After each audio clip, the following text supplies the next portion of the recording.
Now is 1 o'clock. We have just passed Greenhead and we are still on our way to Geraldton, and thought I'd give you guys an update. So far so good. What can I say?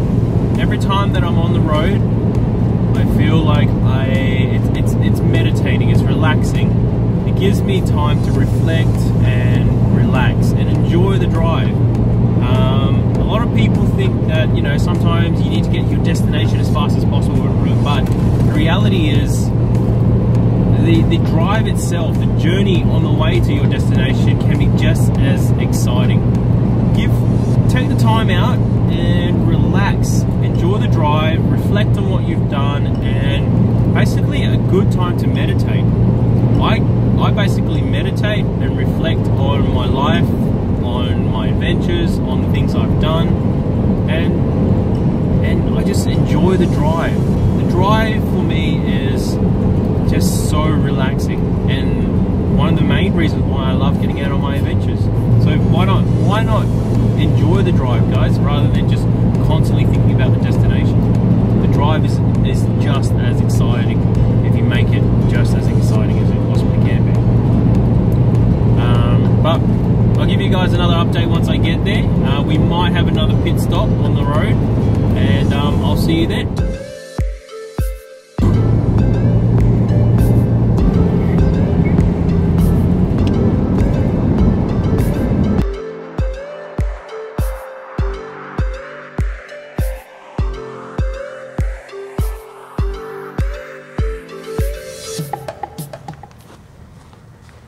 Good morning, guys. It's about, what is it, about 6, 7 o'clock in the morning down here at Geraldton Caravan and Camping Show. It has been really cold. The sun's starting to come up, so it's getting a bit warmer, but it is pretty chilly out here today. But yeah, if you guys want to come down, have a look at the FJ Cruiser, come check out the other products here from Caravan and Quick Pitch, and a couple of other guys here as well. Come down, check out the show, and come say hi. I'll show you around the FJ Cruiser if you want, and yeah, just come down and say hi. I'll catch you here.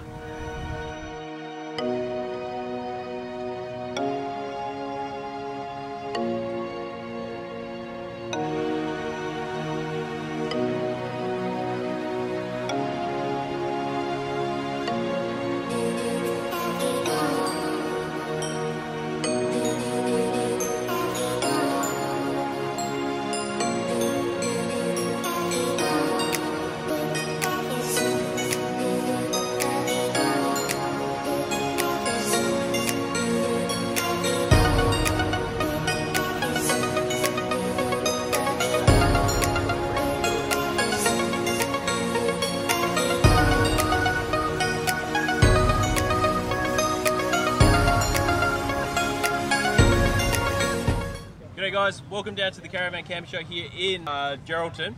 I got the privilege to meet Scott here, and he's from Red Arc, and he's going to answer a few questions that I've had, and hopefully he can give you guys a bit of an update on the things that are out there in the market today.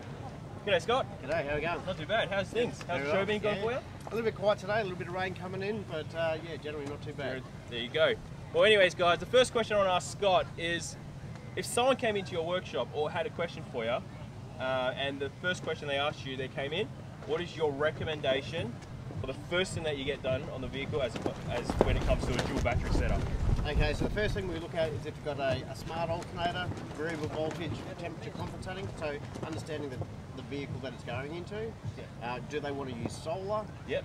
And the size of battery that they want to charge, and the type of camping and everything that they want to do. Right. We can get the right charger to suit the needs. Right. So if they do have a smart alternator, then we definitely recommend to go to a BC-DC charger. Yep.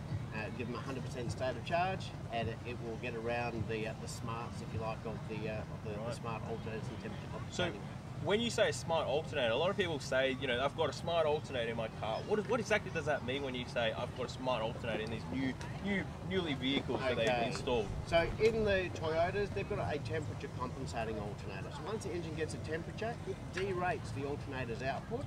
It says, right, the vehicle must be charged now. We'll derate the alternator. We'll save you, improve your fuel economy and decrease greenhouse gas emissions. Right. With a smart alternator, it also looks at the engine load. So if you're towing a Caravan uphill, it's loading up the engine, so the alternator backs right off, and it can actually drop as low as 12.3 volts.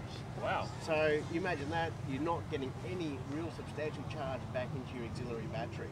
With a DC-DC or our BC-DC charger, it's a 3-stage battery charger, so it's got a boost, absorb and then float, so it's really just looking at the battery conditions to make sure that it's charged to its optimum all the time. Right.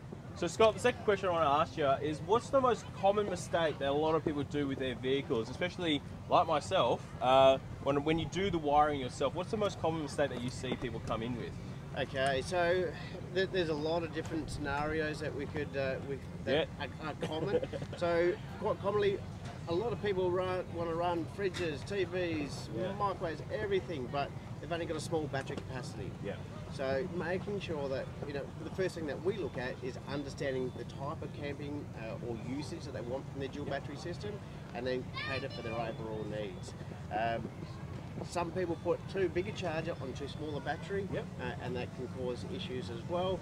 And cable size. Some people just underestimate the extra cable size that you need to actually run a battery properly. Right, fair enough. And I myself am I would say victim, but I would say I did not understand all this at the start. But thanks to Scott, he's actually influenced and also educated me in this, and I would highly recommend you guys going to a professional such as Scott from Red Arc here and getting the wiring, getting the information, getting what you need to know about what you need for your setup, and be honest with the guys.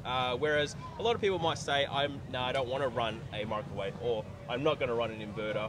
They're going to create a different story around it. I run an electric blanket in the swag. Well, there you go. Nights, but I'm happy to admit that too. So if you're looking for a bit more comfort, let the guys know exactly what you're looking for so they can cater and give you the correct information so you know what you're going to get and how it all works. All right, Scott. One of the questions that people ask a lot is, what would you recommend for a solar setup for specific people? What would you say to people? Okay, so firstly, it's understanding what kind of camping people do or what they want out of their solar. I've got the fixed panels on top of the Hilux, which is great because I'll drive around from business to business or just general day-to-day use. When I'm parked up at home, the sun's coming down, I don't have to turn my fridge off at all. Right. But when I go camping, I park in the shade. Like most people would. That's right. And they want to get the maximum amount of shade that they can possibly get. That's right. So the fixed are no good because it's in the shade, it's not going to work. So my portable panels then come out and they work perfectly, keep them away from the trees and everything else. And then you've got the decision, do I go with the folding panels or to one of the blankets? Yes. So the decision there, look, there is definitely a cost factor in the difference between them, but with my folding panels, they're quite large, and as you can see, I'm pretty limited for space in the back of the Hilux here, so they've got to go on the back seat. So that means the kids might not be able to come. Right. So with that, with the folding blankets, I can fit a couple of those into the back of the drawer system, no problems. So there's all different types of panels to cater for different people's needs and needs. Exactly right. So, and when we work out how much solar, in your overcast days, we've got a couple of different blankets where the amorphous blanket works really, really well. Right. Particularly first thing in the morning and last thing in the afternoon. The monocrystalline blankets are also really good, and they're actually a little bit higher in wattage, so they can really punch the current in when the sun is coming out. One thing we do need to know when you're trying to work out how much solar panels that you do need is work out what your current loads are, so to be able to cater for all of that. So calculating how much that's going to draw over a 24-hour period, and then when you're working out your solar, how much that's allowed to put back in, say over 6 or 8 hours of sunlight. So, and then you'll get a good understanding of how much you really need. That's a good point, because a lot of people try and calculate the solar blanket over more than 6 or 8 hours, when realistically you're probably going to get your maximum amount of sunlight during the midday. That's right. When the sun is at its highest point. So realistically, you only probably got 6 hours where you can maximize and utilize that. So do you have an equation that you could give them on how to calculate this? Absolutely. So if you go to the Red Arc website, Yep. www.redarc.com.au, we've got a solar calculator. So you can put in your appliance, size of your fridge, what you want to run, and at the end of that, then it puts out the magic answer. How There much you solar go. you need. I'll pop that link below, guys, so you can go and click on that, and then you can just try and figure out what you need.